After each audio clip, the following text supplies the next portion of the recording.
How's it going, guys? I'm Manny from Manny's Content, and I'm here with the one and only Trevor Lee. Trevor, how you doing, man? Good, excited to be here. New York City, the city that never sleeps. Yeah, we really never sleep. You just had a hard-fought contest against Charles Mason. We're here at House of Glory Isolation. How do you feel after that match? A little sore. You know, he likes to strangle, which is something that you're not really used to in professional wrestling. So that was something that I wasn't prepared for. But, you know, I haven't been to House of Glory, and I think it's been 10 years. So the fact that I got to come back here and the crowd was excited to see me, that's always a pleasure. So it was a good time here tonight. You're back using the name Trevor Lee after a few years. How does it feel to go back to your roots using the name that, you know, kind of made you, if you want to say? Right. Trevor Lee. You know, it's a little bittersweet because I love the Cameron Grimes name. At first, I didn't know how I would, you know, attach to it, but then it kind of really grew onto me, and I really enjoyed it. But Trevor Lee, you know, that's my real name. That's how I started this. So, you know, when I got released, it was a tough period for me, but I knew that I could go back to being Trevor Lee, and I could go back to all these indies that I worked before WWE, and I could show exactly why WWE signed me in the first place. So to be able to come back here to HOG, it was a great time. Not a lot of people know this, but I believe you started wrestling at 19? I actually started wrestling at 14. Okay. Yeah. I started wrestling at 14. I was a freshman in high school. And then I was actually under a mask then, so a lot of people didn't know that it was actually me. But yeah, it's been quite a ride. Yeah. I'm sorry, I think you actually debuted in TNA at the age of 19. Is that correct? That's probably correct. Yeah, I think so, because around that time was also when I was doing PWG. So it was right around that same time when I went to TNA. Yeah, it's been quite a while. Yeah, here I am, 31 years old. So, you know, it's been a while. If you have matches with Kurt Angle, you know, you've won the X Division Championship. Tell me about your fondest moments in TNA.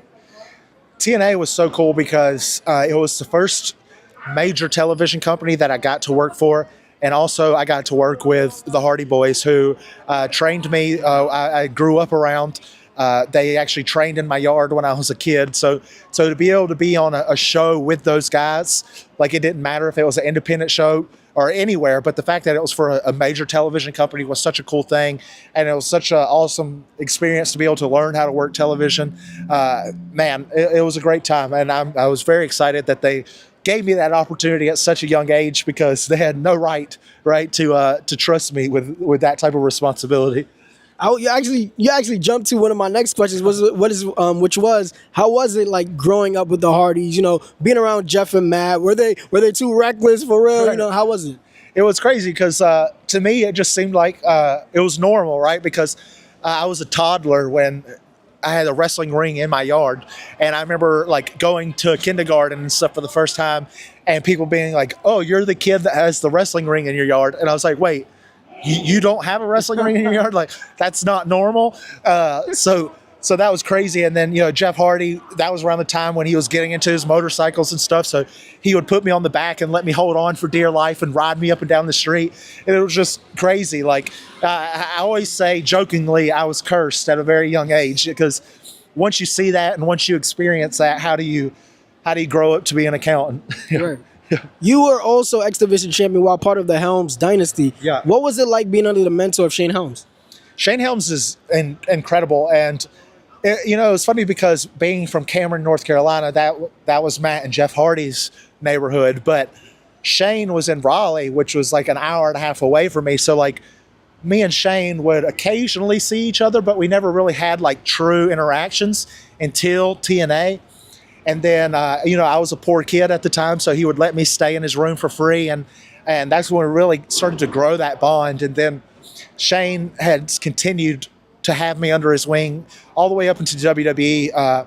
The last thing that I got to do with Shane Helms was, you know, be a fly on the wall for a producer match for, you know, Logan Paul versus Randy Orton versus Kevin Owens United States Championship match at WrestleMania. So, like, I would have never have gotten that opportunity if Shane didn't allow me to be there and to study around the greatest wrestlers in the world. So, like, Shane is my boy, and still to this day, he'll send me, you know, DMs of just funny things to watch, and I try to be funny back, but I can never be as funny as him.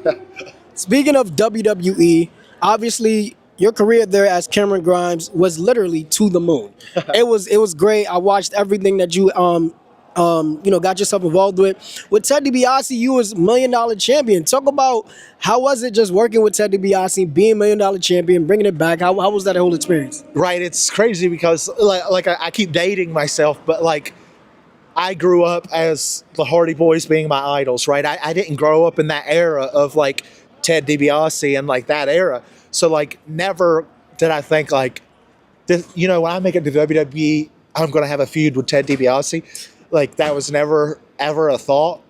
But I used to be the Carolina caveman, and I always just thought it'd be kind of funny. Like, would it be funny if like this character who's like this scraggly, like rough looking guy, like just got rich one day, and then I learned the stock market, and then it was a very lucky time with the GameStop stuff and everything. And then I did happen to like kind of like hit the lottery a little bit with that. So then I pitched it again to NXT, and they were like, you know what, let's try it and let's see if it works. And it wasn't supposed to be like this long drawn out thing, but then like the fans like kind of got behind it and like people were enjoying it. So then they were like, you know what?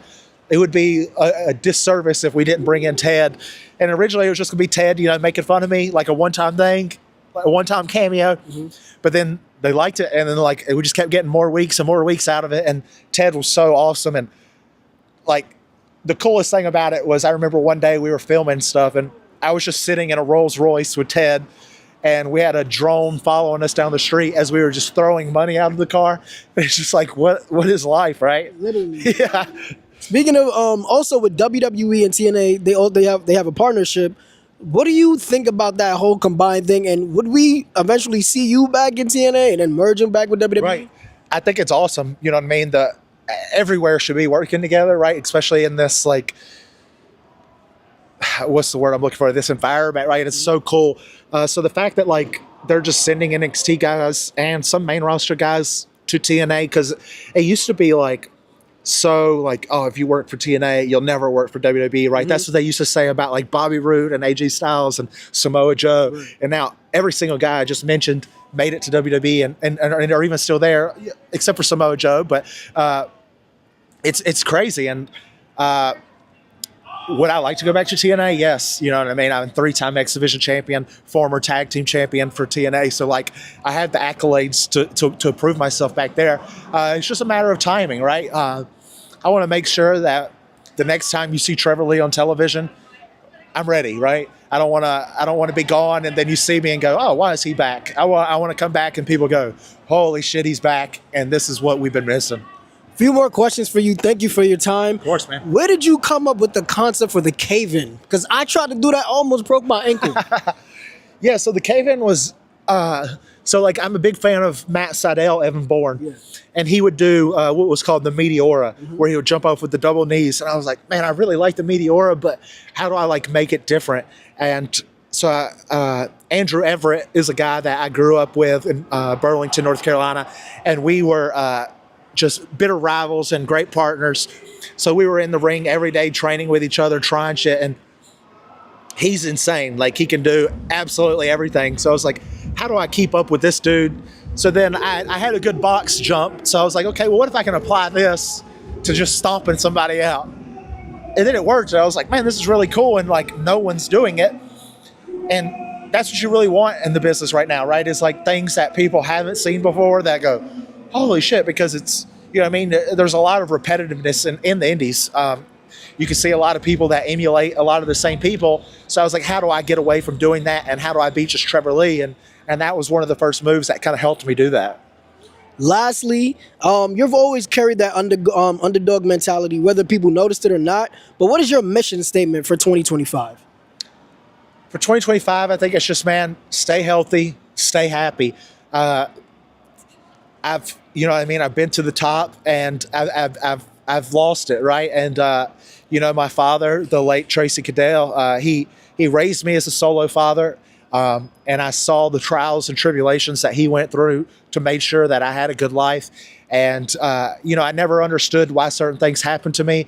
But as I get older, I learned that everything happens for a reason, right? So in 2025 and 2026 and on, I just want to continue to be able to carry a smile on my face and to be able to do what I love. And just the fact that I can do that you know what I mean? That means I've made it. You know, if I don't main event a WrestleMania, if I don't main event an All Out, you know what I mean? If I don't get those opportunities, it's fine because I have a family at home. I have a home. I have my dream car. You know what I mean? I have all these things that truly make me successful. And when you sit back and really look at life like that, it's hard to be mad, right? Yeah. Literally, I'm one of your biggest fans. I love everything you've done. I wish you nothing but the best. Guys, Manny's content, I'm here with Trevor Lee. Keep an eye out. You're going to see him more. I promise you that. Thank you, man. Thanks, bro. Appreciate it.